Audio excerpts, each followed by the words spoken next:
They had known each other for years. Long enough that trust no longer felt like something you actively chose. It didn't feel earned. It felt assumed. Like gravity. Always there. Unquestioned. Unseen. We often think that betrayal starts with a scream. With loud arguments, shattered glass, or a slamming door. But in reality, the darkest stories begin in total silence.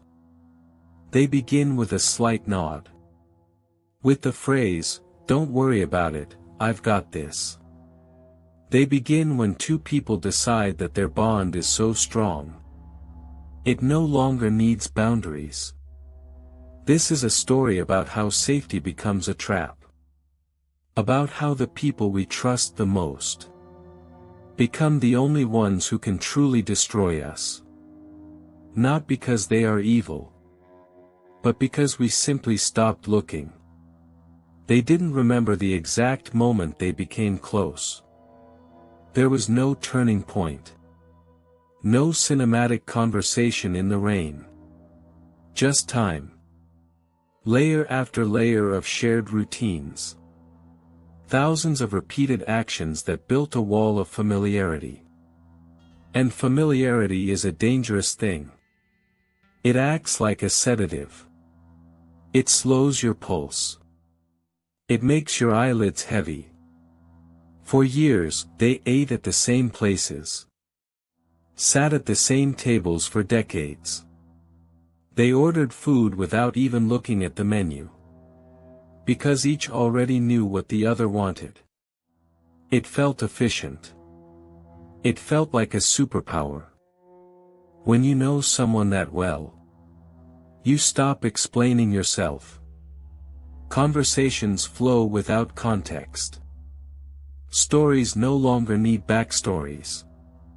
And silence. Silence stops being awkward. It becomes a sanctuary.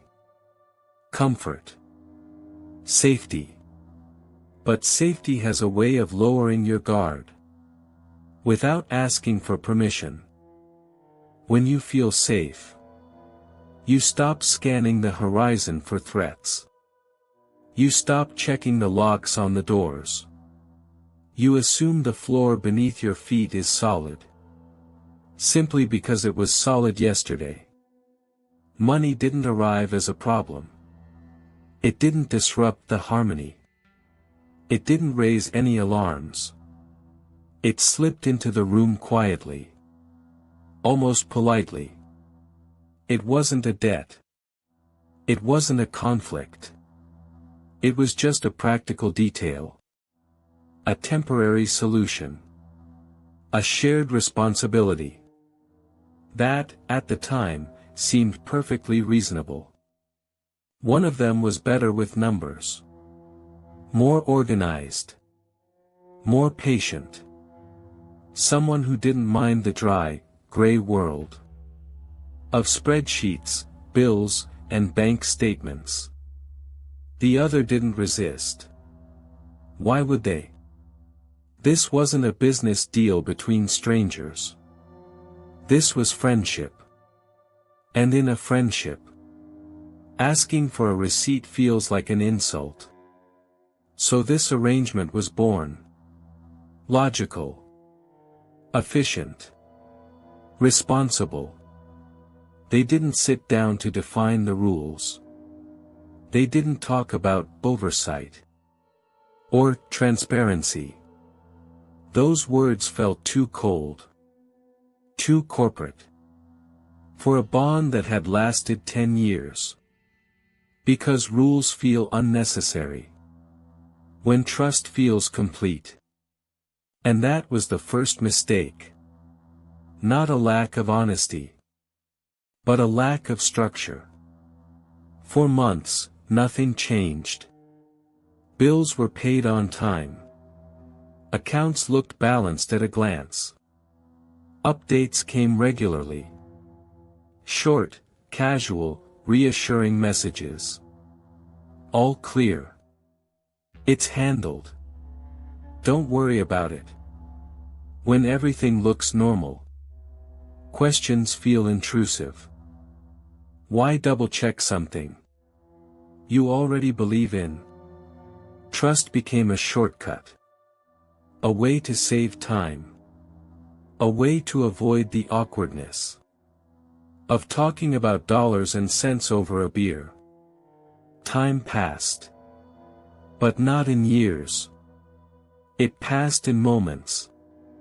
Small decisions that didn't even feel like decisions. A review postponed until tomorrow. A question swallowed to avoid ruining the evening. A message read but not fully processed. A detail accepted as correct by default. No one was hiding anything. At least, not at first. No one planned to cause harm. But responsibility began to shift. Quietly. Without discussion. Without resistance. One person started taking on more. The other started asking less. Not out of fear. Out of comfort. Because checking seemed unnecessary. Almost humiliating. Friendship doesn't ask for proof. It assumes. Money doesn't announce. When it starts to weigh more. It doesn't raise its voice. It doesn't demand attention. It simply begins to influence priorities. Quietly. Subtly. Expenses grew heavier over time. Expectations rose. Pressure intensified. But no one called it by its name. Because naming it meant changing the tone. And changing the tone felt riskier than staying silent. So they stayed polite. They stayed trusting. They stayed in the comfort zone. Small inconsistencies appeared. Nothing dramatic. Nothing obvious. Numbers that still made sense. Explanations that sounded reasonable. And reasonable explanations are the most dangerous thing in the world. They don't trigger suspicion. They invite agreement. Trust slowly displaced attention. Control evaporated. Not all at once. Piece by piece. Until routine replaced awareness. Until reports stopped being examined carefully. Until confirmation became a formality. A glance. Instead of a gaze. A nod. Instead of a question. The system didn't break. It was never built. There was no structure to collapse. There were no safeguards to trigger. Only habits. Only assumptions. Only comfort. One day, something didn't add up. Not on a scale massive enough to cause panic. Just enough to make one stop. Just enough to look a second time. Just enough to notice that the feeling of rightness had vanished. And that's when the realization arrived. Not as a shock, but as a cold, crystalline clarity. The mistake wasn't recent. It wasn't sudden. It wasn't the result of a single action or one fatal day. It had been building for years. From the very moment questions stopped being asked. From the moment boundaries were not defined. From the moment friendship was used as a shield. The loss wasn't just financial. Stability was gone. Predictability was gone. The quiet confidence that the world around you was under control. Gone. There was no argument. No confrontation. No finale. With screams and accusations. Just distance. And a quiet understanding. That trust, given without structure, does not fail loudly. It fails in silence. Long before anyone notices. Long before anyone dares to look the truth in the eye. And by the time someone finally does, the damage already feels familiar. It is already normalized. It has already been absorbed into the daily routine. They trusted the friendship. And they never considered that trust itself was the primary risk. We often say, we want to believe in people. And that is noble.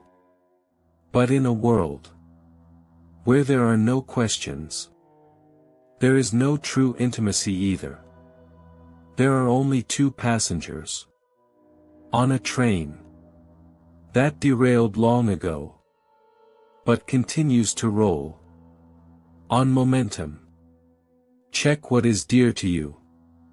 Not because you don't trust, but because you value what you have.